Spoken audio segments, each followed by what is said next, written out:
Assalamualaikum warahmatullahi wabarakatuh. Syederalun, tak banyak masyarakat di Indonesia yang mengetahui aliran Kristen Ortodoks Syria yang dulu sempat membuat heboh publik tanah air.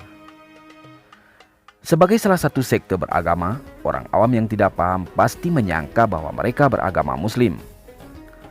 Hal ini wajar karena penampilan dan sebagian dari ritual ibadah yang dilakukan sekilas mempunyai kemiripan dengan umat Islam. Namun jika sejarah ditelisik lebih jauh, Kristen Ortodoks Syria sudah ada sejak abad 5 Masehi, lebih tua dari agama Islam yang lahir pada abad 6 Masehi, seperti yang dikutip dari laman suaraislam.co. Meski terlihat serupa, perbedaan yang mendasar tentu ada pada akidah dan tata cara dalam menjalankan ritual keagamaan. Seperti apakah sekilas kemiripan Kristen Ortodoks Syria dengan umat Islam? Sahabat Lensa Aceh semuanya, mari kita simak ulasannya.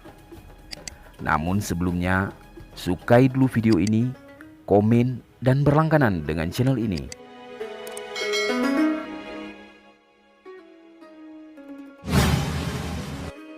Salat 5 waktu merupakan hal yang utama dan wajib dikerjakan oleh umat Islam. Ibadah pada waktu-waktu seperti subuh, zuhur, asar, maghrib, dan isya disebut sebagai salat wajib. Sementara untuk duha dan tahajud termasuk dalam bab salat sunnah. Sama halnya seperti umat Islam, Kristen Ortodoks Syria juga menjalankan ritual keagamaan mereka sesuai perputaran waktu yang ada.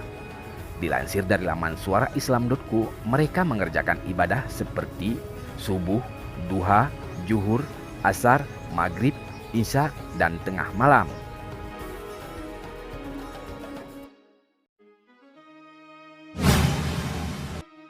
Dalam Islam, para perempuannya diperintahkan untuk menutup auratnya dengan menggunakan jilbab yang syar'i.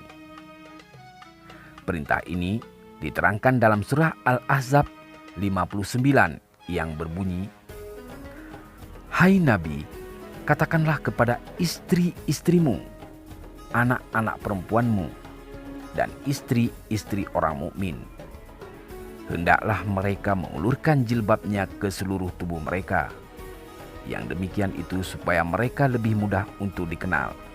Karena itu mereka tidak diganggu. Dan Allah adalah Maha Pengampun lagi Maha Penyayang." Quran Surah Al-Ahzab 59. Untuk aliran Kristen Ortodoks Syria, perintah mengenakan penutup kepala juga berlaku di kalangan mereka.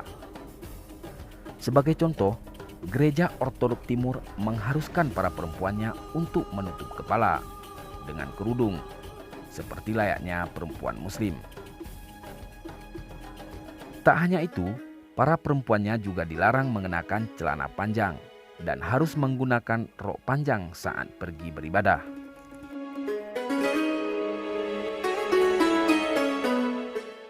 Jika dalam Islam terdapat puasa wajib, seperti di bulan Ramadan, dan sunnah di hari-hari tertentu, aliran Kristen Ortodoks Syria juga mewajibkan para pengikutnya untuk berpuasa.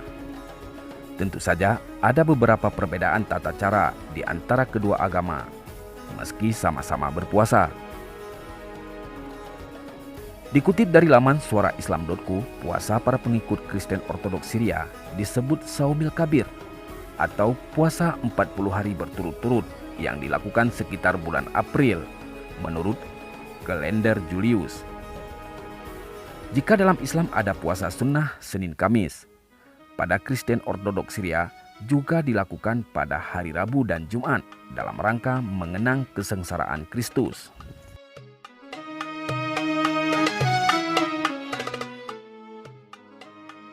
Nah, sahabat Lensa Aceh semuanya, demikianlah sekilas kemiripan umat Kristen Ortodoks Syria dengan umat Islam. Semoga konten ini menambah keimanan dan ketakwaan kita kepada Allah Subhanahu wa Ta'ala. Wassalamualaikum warahmatullahi wabarakatuh.